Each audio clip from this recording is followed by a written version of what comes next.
Halo sahabat Indonesia, kita bertemu lagi dalam rubrik Indonesia Maju. Kali ini tetap kami akan membahas tentang Undang-Undang Cipta Kerja Omnibus Law. Banyak hal yang simpang siur dalam pembicaraan publik tentang undang-undang ini. Untuk itu, kali ini saya akan membahas lebih edukatif dengan tokoh bangsa yang sangat menguasai tentang undang-undang ini. Untuk itu kita hadirkan Bapak Laksamana Muda TNI Purnawirawan Dr. Suryo Wiranto. Selamat pagi Bapak. Selamat pagi Pak Rudi, terima kasih. Anak bangsa, beliau ini selain seorang intelektual, beliau juga dosen di Universitas Pertahanan dan Sekolah Tinggi Intelijen Negara, begitu Pak ya? Iya. Selain itu ngajar di mana Pak? Selain itu di Universitas Ibnu Khaldun. Oh, yang di Pemuda aja kan? Yang Jalan Pemuda, ya.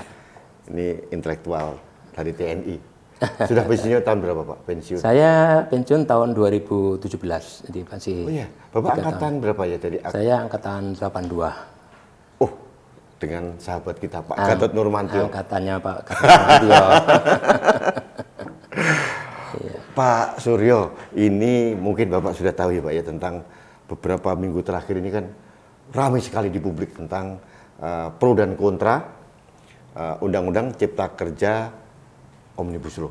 Iya. Nah, ternyata Pak Suryo banyak masyarakat yang tidak tahu sebetulnya. Iya. Termasuk mahasiswa yang turun ke lapangan, saya tanya juga tidak begitu tahu. Iya. Ada nuansa orang ini asal dimobilisasi, gitu ya. Ada juga kecurigaan, Pak. Iya. Itu ditunggangi oleh kelompok-kelompok tertentu. Nah, kita nggak bicara terlalu politis, gitu ya. Iya. Kami ingin pencerahan dari Pak Suryo, sebetulnya Undang-Undang Omnibus Law itu apa dan bagaimana sih Pak? Apa manfaatnya untuk negara ini gitu? Ya. Baik Pak Rudi, terima kasih dan terima kasih juga pada para pemirsa sekalian. Jadi saya akan bicara dari sisi akademis dan juga dari sisi hukum. Pertama, kalau kita melihat Omnibus Law itu apa ya? Saya kira semua sudah paham. Itu dari awalnya dari bis yang dimuati banyak penumpang di Paris Pak ya? Di Paris pada waktu itu ya. Tahun 1820 katanya. 1820. Iya. Dan kemudian ide daripada Omnibus Law ini sebenarnya dituangkan oleh Presiden Jokowi sendiri pada saat beliau setelah dilantik pada periode kedua. Tepatnya 20 Oktober tahun 2019. Ya. Nah, di situ beliau menyatakan bahwa di Republik ini banyak sekali undang-undang yang saling tumpang tindih. Ya. Kemudian saling tumpang tindih ini tidak menguntungkan bagi iklim usaha. Nah, karena Indonesia itu ingin maju untuk menuju ke Indonesia Maju 2045, maka beliau mempunyai inisiatif untuk merapikan regulasi-regulasi yang ada ini, sehingga tidak bertentangan satu sama lain, tidak saling menumpuk, tapi diefektifkan dan diefisienkan. Nah, menurut beliau setelah bicara dengan para menterinya, maka yang paling cocok itu adalah menerapkan Omnibus Law. Jadi undang-undang ini coba disatukan, mana yang sama ya sudah gak usah dipakai, mana yang bertentangan dicari pemecahannya gitu ya, sehingga ini menguntungkan bagi semua pihak, khususnya bagi pekerja, bagi buruh, dan termasuk bagi majikannya dalam melaksanakan iklim usaha di Indonesia. Karena terus terang saat ini ya, dan sudah beberapa waktu yang lalu kita kan melihat perang dagang antara Cina dengan Amerika. Ya. Nah, ini dampaknya ini kan tidak hanya kepada dua negara, tapi kepada dunia, Pak. Termasuk kita, Pak ya? Iya, terutama kita. Nah, kita ini mau mengacu kemana? Karena kita bebas aktif, jadi kita nggak mungkin mengacu ke salah satu. Jadi kita melihat mana kira-kira yang menguntungkan. Nah, kita coba cari peluang-peluang di antara Amerika, pertama Trump ini yang memban produk-produk dari Cina, ya kemudian dibalas seperti itu, sehingga ya peluang-peluang berusaha di antara dua negara ini jadi kacau gitu Pak. Ya mereka cari peluang-peluang baru. Nah, di antara beberapa negara di ASEAN ini, Indonesia termasuk negara yang akan dituju gitu Pak. Berarti kan peluang baik bagi Indonesia Pak ya. Jadi Indonesia Pak, apakah apa yang disampaikan Pak Jokowi yang istilahnya membajak momentum tuh Ya. seperti ini, Pak? Seperti ini, Oh, baca momentum. iya, Ya. iya, iya. Karena beliau melihat hambatan-hambatan selama 5 tahun pemerintahan beliau, hambatan-hambatan daripada iklim usaha di Indonesia itu adalah regulasi. Oh, iya, iya. Dari regulasi ini akhirnya banyak kan. Dulu beliau membenahi pelabuhan contohnya, dwelling time sekian lama. time, Ya. Itu karena tadi Pak, aturannya harus ke sana kemari. Izin perikanan tidak hanya di KKP, tapi ada Kementerian Perhubungan, ada di kementerian lain, sehingga izinnya lama. Iya, iya. Nah, pemerintah satu sisi itu sudah menyetop pelanggaran terhadap perikanan, ya, EU fishing, tapi di satu sisi kita tidak siap untuk melayani para pengusaha ikan, para nelayan ini. Nah, regulasinya masih Karena regulasinya silang masih sengkarut, Pak. iya silang sengkarut, dan tadi Pak terlalu banyak stakeholder yang menangani. Akibatnya di sini oke, di sana belum tentu oke, Pak. iya, Di sana oke, ini belum oke. Nah, itu akibatnya. Nah, dari situasi-situasi itu, pengalaman 5 tahun ini, beliau berpikir ini harus diefisienkan. Kalau tidak, kita gini-gini aja. Kita lihat tangga kita Singapura, negaranya kecil, tidak punya sumber daya alam. Tapi lihat PDB-nya, Pak, tidak kalah sama Amerika, Pak. Iya. Gitu, Pak. Pak, mohon maaf, saya potong dulu. Iya.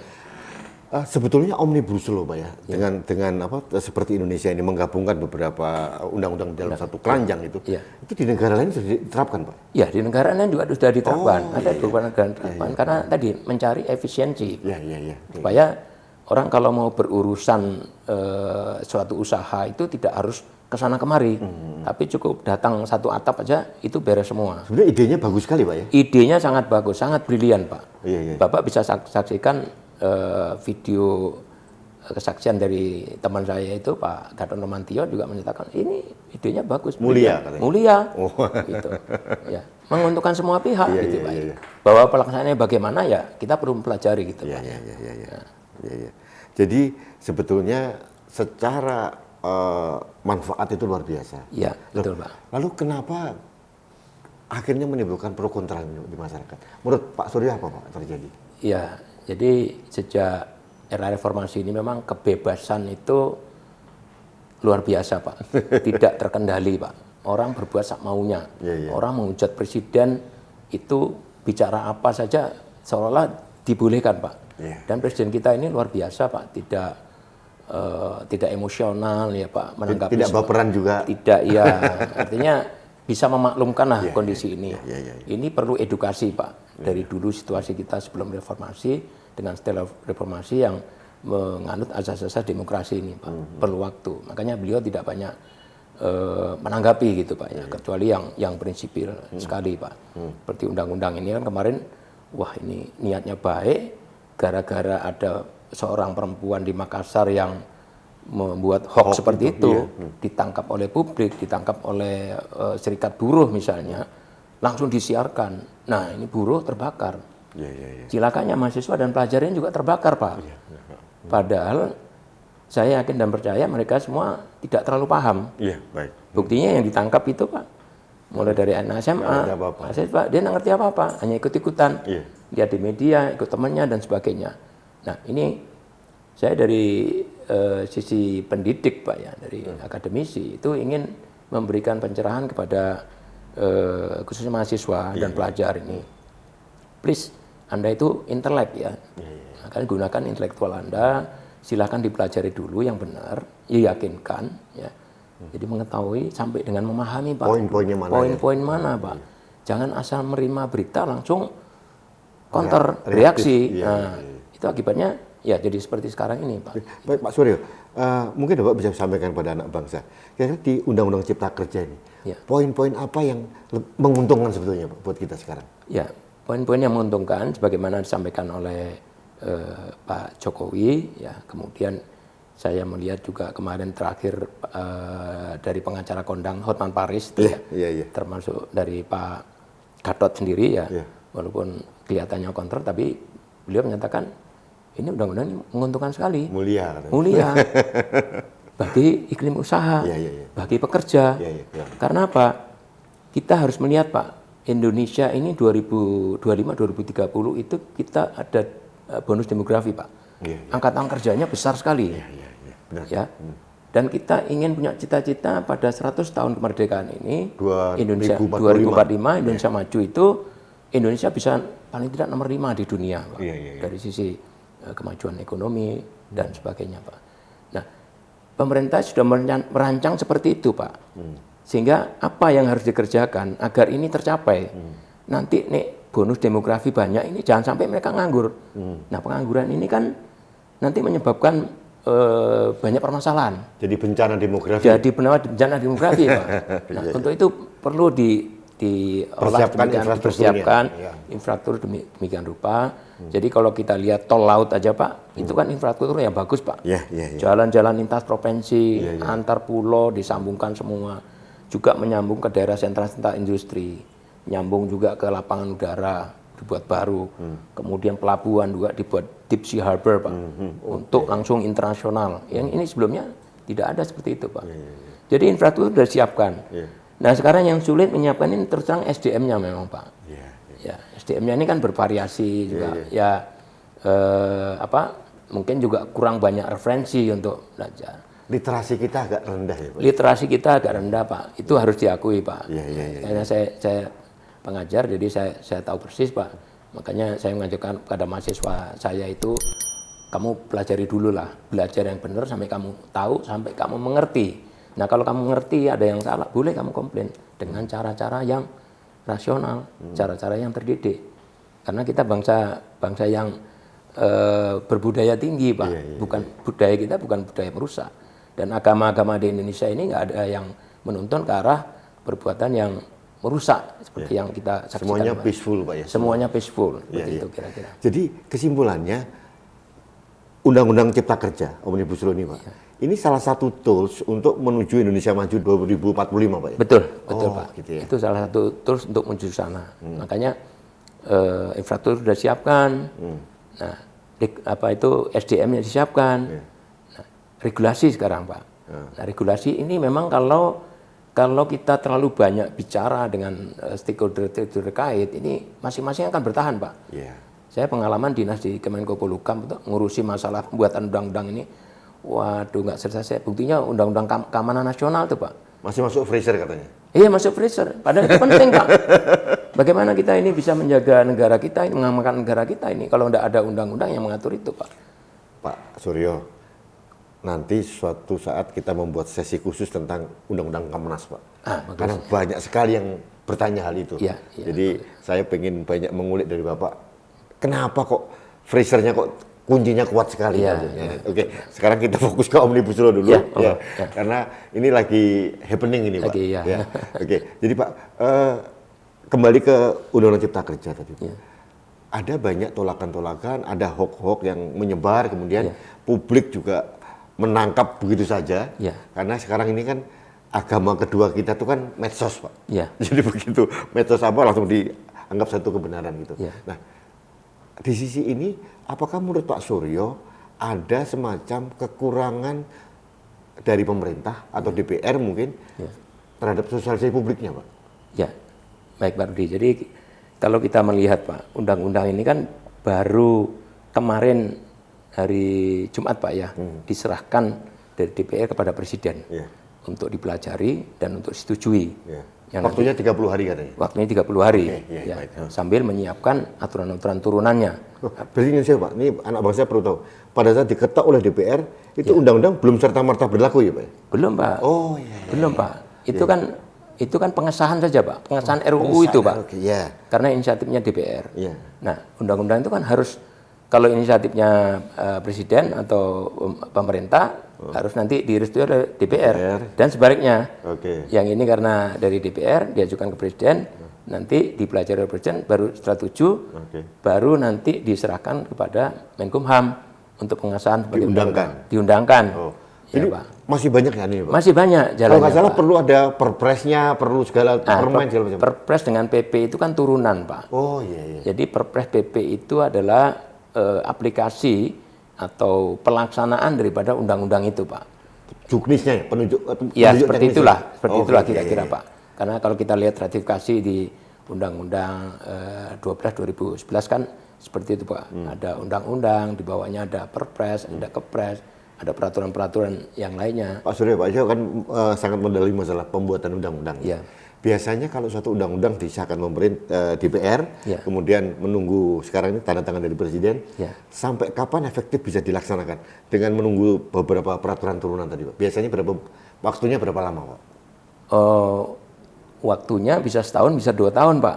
Yang selama ini, Pak. Oh, gitu ya? Nah, tapi di era Jokowi ini, ya, kalau saya monitor dari para pekerja yang mengerjakan RUU Cipta Kerja itu, Pak, dikasih waktu kan 100 hari, Pak.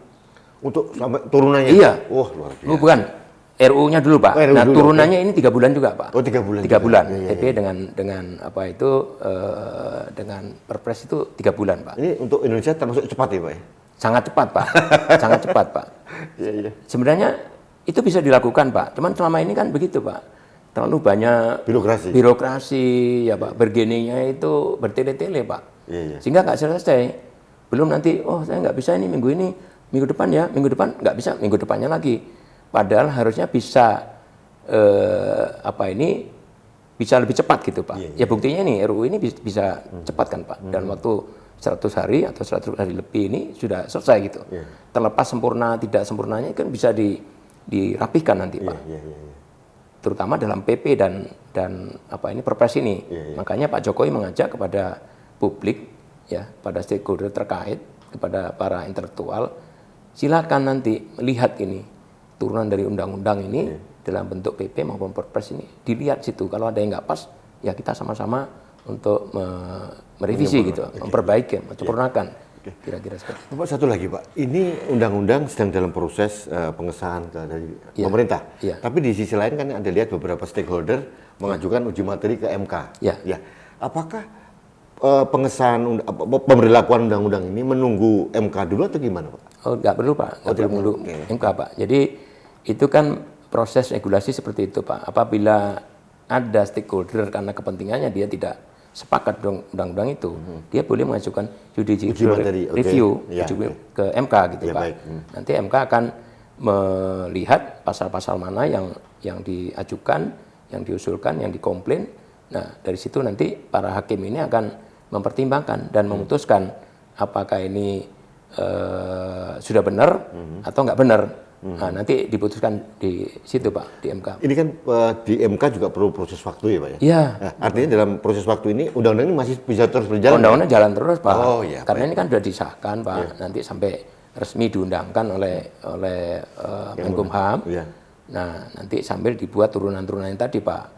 Ini Pak Presiden sudah menyerahkan, silakan kalau memang ada masalah yang tidak sepakat, tidak setujui, monggo diajukan, ada forumnya di MK untuk judicial review. Tapi bahwa proses ini tetap jalan, Pak. Oh iya, baik. Kan nanti ini melibatkan stakeholder, Pak, seluruh stakeholder yang berkepentingan di dalam perumusan atau pembuatan PP maupun Perpres ini diundang sama beliau untuk melihat supaya nanti turunannya ini sebagai pelaksanaan, sebagai amanah dari undang-undang itu tidak keliru gitu, Pak, ya, tidak jadi perdebatan lagi gitu, Pak. Jadi baik, jadi kesimpulannya Undang-Undang Cipta Kerja ini cukup bagus, Pak, ya? cukup bagus, Pak, sangat bagus kalau menurut saya, Pak, Sangat dari bagus, sisi akademis, Pak, ya. Secara akademis cukup Ya, bagus, Pak, ya. ya. Jadi tinggal kalau mungkin ada di peraturan turunan yang belum sempurna, kita sama-sama menyempurnakan. Iya, sama-sama menyempurnakan. Oke. Pak, berikutnya nih, Pak, saya agak sedikit miring sedikit. Ya. Dalam pelaksanaannya, Pak, kami melihat dari kelompok sipil ini melihat bahwa demonstrasi atau unjuk rasa penolakan terhadap undang-undang ini, kami melihat kok tidak murni lagi, gitu ya. Ada kelompok-kelompok tertentu yang seolah-olah itu menunggangi ini. Bapak melihat seperti apa, Pak? Ya, kalau saya melihatnya, Pak, saya tidak berpolitik praktis ya, Pak, ya. Tapi saya sebagai akademisi, pendidik, akademisi, saya juga advokat, Pak. Oh, Bapak apa Saya juga ahli hukum juga. Wah, Jadi luar biasa. saya kalau melihat aturan regulasi-regulasi ini yang nggak pas, ya saya pasti berkomentar, Pak. Iya. Ya, kalau sudah pas tapi terus banyak yang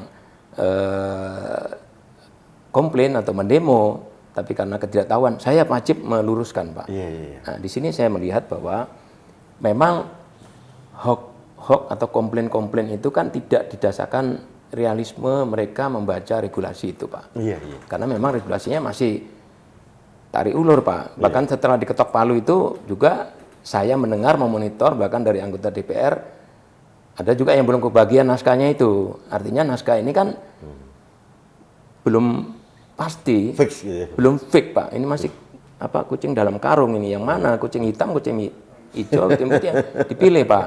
Sampai kita melihat kemarin resmi kan Pak, 812 halaman itu, ya itu yang kita yang final gitu Pak. Itu final Pak ya? Ya, yang final itu ya pending. Berarti kita harus ikuti itu. Karena sebelumnya kan banyak draft-draft yang Banyak bertebaran Pak, di ada medsos yang versi itu, Pak. 905 terakhir yang final pada waktu putusan itu ada yang 1025 macam-macam Pak. Jadi yang final yang berapa Pak? 812 halaman. Oh lebih singkat Lebih lagi? ringkas lagi. Oh iya.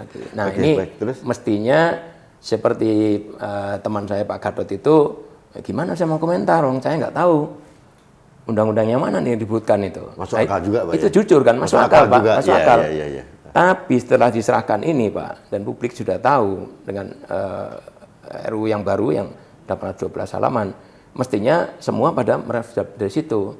Iya. Sebenarnya perdebatannya dimulai harusnya sekarang ini Pak. Bukan yang kemarin-kemarin. Bukan kemarin-kemarin.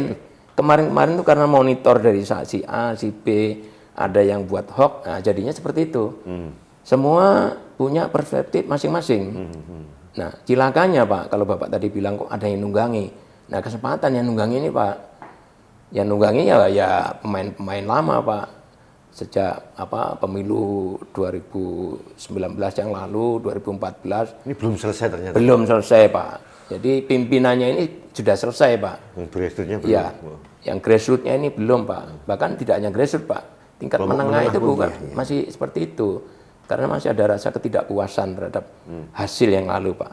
Padahal hasil yang lalu apapun sudah terpilih. Ya Pak ya. Sudah terpilih resmi dan sudah diangkat presiden yang terpilih itu. Sebenarnya kita ya sudah harusnya kembali normal lagi. Sebenarnya kalau bicara esensi demokrasi Pak, itu kan sudah kenyataan secara konstitusional. Iya. Bahwa kontestasi berbeda nggak ada masalah. Iya. Tapi pada ujungnya sudah ditentukan oleh konstitusi harusnya semua dipatuhi oleh semuanya Pak. Tapi kenyataannya belum begitu Pak. Kenyataannya belum begitu Pak. Nah ini tentunya ya mereka masih mengejar lagi, mungkin mengejar yang 2024 gitu. Pak Suryo, Bapak sebagai akademisi juga sebagai tokoh bangsa, ini tadi Pak saya menyinggung masalah yang belum selesai tadi. Ya. Tercipta polarisasi di masyarakat yang terbelah, bukan mulai tahun 2019 Pak, bahkan 2014 ini Pak. Karena kebetulan sama anunya. Bagaimana Bapak memberikan pendapat mengatasi itu supaya menyatu kembali ini Pak? Ya memang kita harus banyak memberikan pencerahan Pak kepada masyarakat ya, kepada kelompok-kelompok ini juga Pak, untuk memahami bahwa negara kita ini dibentuk tidak mudah gitu ya Pak. Dari 1908 ya Budi Utomo, 1928 Sumpah Pemuda, sampai kita bisa mampu memerdekakan diri Pak. Kemudian dicoba dengan berbagai macam tantangan hambatan. Tapi kita masih survive Pak, 75 tahun kita masih survive Pak. Apakah kita mau menghancurkan seperti negara-negara di Arab itu Pak? Tentunya tidak Pak.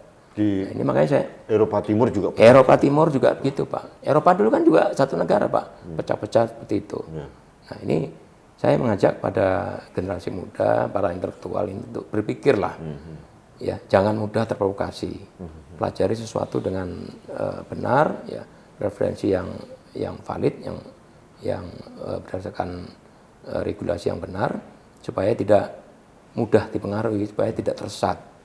Ya, nah, ini sekarang kan ya orang-orang yang menyesatkan ini sudah masuk kemana-mana Pak, ke pemerintahan masuk Pak, eksekutif, yudikatif, legislatif, ke kampus-kampus masuk semua Pak. Yang sudah tertangkap itu bahkan ada rektor, ada dosen-dosen segala Pak. Nah, ini kan ya tadi Pak, pemahaman yang tidak sempurna menurut saya, ya, tidak mendalami dengan sebenarnya Pak. Atau ya karena kepentingan kelompok Pak. Kepentingan sendiri. Iya, yang dijaga terus. Dari tadi Bapak bilang 2014, 2019, nanti ya, 2024. nanti untuk kepentingan 2024 masih dijaga terus. Nah, kalau kita lihat kemarin dari beberapa puluh remaja Pak, anak SMA, SMK, STM, bahkan ada anak SMP, begitu ditanya mereka tidak ngerti apa-apa Pak. Ini kan luar biasa, ini merusak anak bangsa ini Pak. Sementara pemerintah ini giat-giat menyiapkan untuk 2024 45. Indonesia emas, Pak. Iya. Menyiapkan SDM supaya baik. Pendidikan sekarang dengan masa Covid ini ada kampus Merdeka Belajar, Pak. Iya, iya. Itu kan Luar biasa sebenarnya. Bagus. terobosan yang bagus, Pak. Iya, iya, iya. Untuk tadi, Pak, mengejar ketertinggalan, Pak. Kalau kita ngene-ngene ya kita akan tertinggal terus, Pak. Iya, iya. Jadi terobosan ini luar biasa. Nah, mestinya boleh kita berbeda pandangan, tapi cobalah pelajari. Iya, iya. Pelajari dulu niatnya itu apa. Iya, iya. Kalau seorang mantan Panglima TNI bilang niatnya bagus, ya coba dilihat. Oh, ternyata memang bagus. Nah, yang nggak bagus apa? Silakan dikritisi. Iya, iya. Seperti masalah keterbukaan misalnya dalam draft RUU itu, sehingga semua nggak tahu. Akhirnya begitu ada informasi itu dianggap pembenaran, sehingga dia membela yang itu. Nah, ini memang perlu, Pak, perlu sampaikan. Tapi sekali lagi bahwa niatan pemerintah yang saya lihat dari kacamata akademis hukum saya itu tidak ada niat itu, Pak. Iya. Pemerintah ini murni, ya dari sejak saya monitor Pak Presiden sejak diangkat tadi, Pak, sudah punya rencana ini, Pak, membenahi regulasi yang carut marut ini, Pak, kayak hutan belantara katanya. Nah, ini mulai ditoto, Pak. Iya, iya. Cara bagaimana menontonnya yang paling efektif ya dengan cara omnibus law. Bahwa itu tidak ada di dalam regulasi kita Undang-Undang 12, itu kan bagian kebijakan yang bisa mengatur semuanya, Pak. Baru nanti diundangkan dalam bentuk undang-undang. Tidak ada yang bisa tidak dirubah, Pak, ya. Tidak ada yang tidak dirubah, Konstitusi Pak. kita juga beberapa kali diamandemen Iya, juga. Pak. Amandemen kita Udah 4 kali, Pak. Yang sekarang jadi seperti ini kita gitu. Nggak karu-karuan, mohon maaf.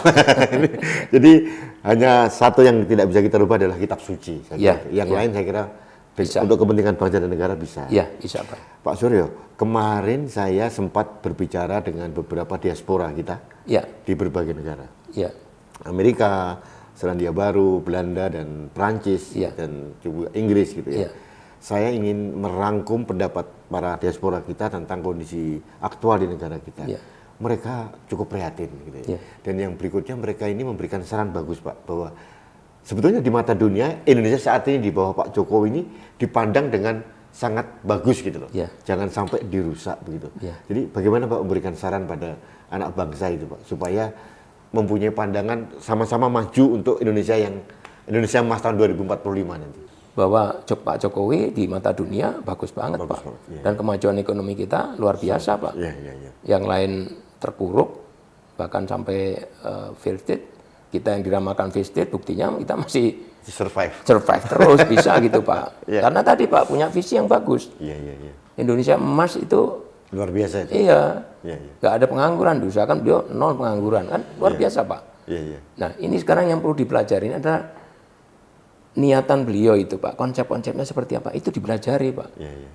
Kalau ada yang kurang pas menurut kita, ya boleh dikritik. Kritik boleh kata Pak Presiden, Pak. Kritik, tapi kritik membangun, bukan kritik menjerumuskan, bukan memaki-maki, bukan, Pak. Itu tidak sehat. Dan bagi para pelajar kita di Indonesia ini kan mereka niatnya jadi intelektual, Pak, ya. Tentunya bisa berpikir secara cerdas dalam melihat situasi ini. Dan mereka ini kan sebenarnya tahun 2045 menjadi pemegang kendali negara ya. Nah, itu dia, Pak. Jadi dia harus paham betul. Jangan dia memahami sepotong-sepotong. Jadi pemerintah Pak Jokowi ini sudah 2 periode.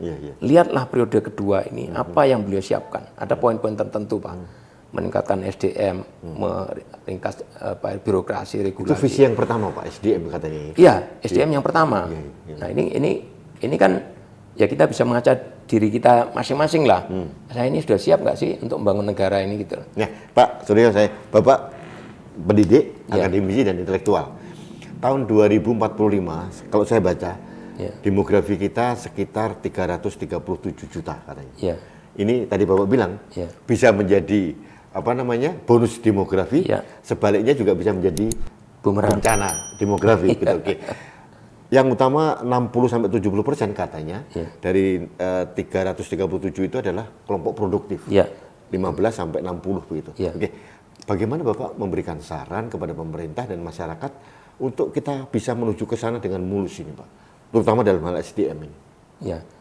Pertama, Pak, kita tidak bisa lepas dari perkembangan zaman ya, perkembangan teknologi khususnya, Pak. Nah, sekarang kan sudah bagus menurut saya para menteri kabinet yang ditunjuk Pak Jokowi ini sudah pas banget, Pak.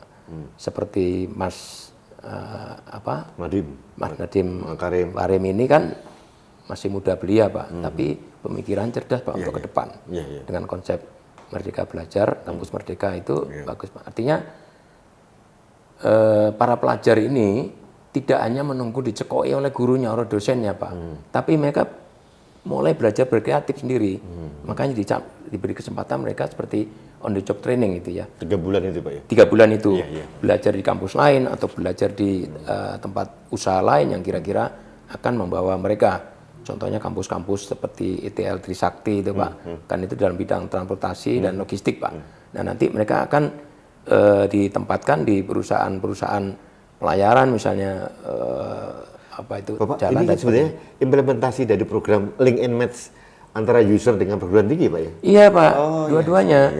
Satu sisi pengusaha atau stakeholder inginkan SDM yang masuk ke dia atau pekerjaannya kan yang bagus Pak. Sesuai kompetensinya dengan yang dibutuhkan Pak.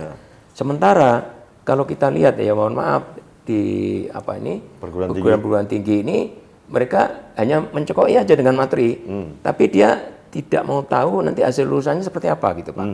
Nah sekarang ini mulai dibenahi Pak. Artinya nih kamu belajar ini karena kamu akan menuju kemari. Nah, ini yang dipelajari. Tidak cukup belajar di kelas, tapi harus belajar di lapangan, melihat langsung Pak. Training langsung di lapangan. Sehingga pada waktu mereka lulus, ini mereka sudah menjadi tenaga yang terampil Pak, untuk siap kerja. Bukan mohon maaf seperti sekarang ini banyak sekali sarjana nganggur. Karena mau kerja begitu dites dia nggak ngerti apa-apa Pak.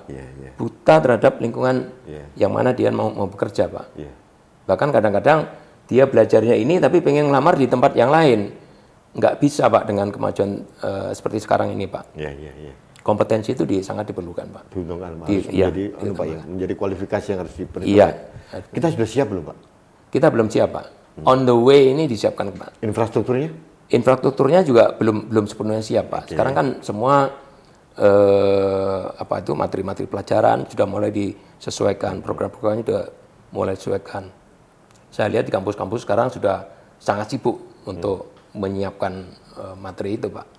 Artinya dari program Mas Nadiem ini, Mas Menteri ini, kampus-kampus kalau Bapak amati sudah merespon positif atau tidak Pak dengan kampus Merdeka Belajar? Ya.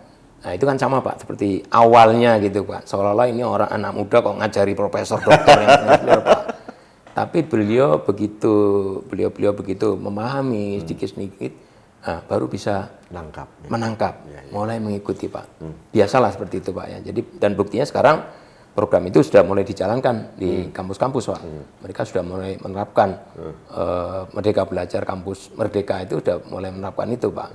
Ya. Apalagi situasi sekarang pandemi kan tidak mungkin tatap muka Pak. Jadi pelajaran jarak jauh ini sebenarnya sangat menguntungkan juga Pak. Lintas sektoral kita mudah bisa menyerap apa yang dikerjakan oleh masing-masing stakeholder itu Pak dengan cara Vicon dan sebagainya. Jadi Pak yang terakhir saya melihat kita masih bisa optimis melangkah ke depan dengan Pak ya? Sangat optimis Pak. Optimis Pak ya? Ya sangat optimis Pak. Jadi kemarin ada sedikit anarkisme, itu masih hanya riak-riak kecil aja Pak? Ya riak-riak kecil, jadi ya kalau menurut saya karena kurang keterbukaan informasi, kurang sosialisasi terhadap apa yang akan dikerjakan Pak. Sehingga semua buta Pak. Akhirnya meraba-raba, ada yang memberikan pencerahan, itu yang ditangkap Pak. Ada lagi, ditangkap lagi. Padahal ini nggak benar Pak. Ini bukan pencerahan, penyesatan. Penyesatan Pak, ya. Nah, dengan apa yang disampaikan Presiden pun, dibilang loh, Presiden bilang hoak. Dasarnya apa? Loh, yang rencanakan tadinya Presiden kan tahu Pak, mau rencana buat ini. Dan itu bukan hanya melihat di RUU itu Pak. Rencana tadi saya sampaikan, sejak beliau dilantik, perencanaan itu berjalan terus Pak. Beliau menugaskan 10 menteri untuk meramasi rencana strategisnya itu Pak. Iya, Omnibus Law itu Pak. Jadi ini sebetulnya harus dimaknai bahwa ini adalah salah satu tools untuk menuju Indonesia Emas nanti Pak ya? Betul Pak, untuk menuju Indonesia Emas. Ya, tapi yang Bapak tadi sampaikan, kesiapan SDM juga mutlak Pak ya? Sangat mutlak Pak, karena yang menjalankan itu tetap manusianya Pak. Walaupun ada robot, robotnya juga di-setel oleh manusia. Baik, ini yang terakhir Pak Suryo Winanto, apa saran Bapak atau pencerahan Bapak untuk anak bangsa menyikapi kondisi sekarang. Pandemi belum berakhir, Ya. gitu ya. Ya. Masih ada lagi masalah kegiatan politik seperti pilkada, Ya. terus kemudian ada riak-riak kecil seperti Omnibus Law ini. Ya. Bapak bisa memberikan pencerahan kepada anak bangsa, kita harus menyikapinya seperti apa, Pak? Ya, menurut saya kita harus menyikapi dengan sabar ya, dengan kepala dingin gitu ya, dengan hati yang tulus ya. Artinya jangan mudah tersulut lah dengan ajakan-ajakan yang menurut akal pikiran hati kita itu nggak benar gitu loh.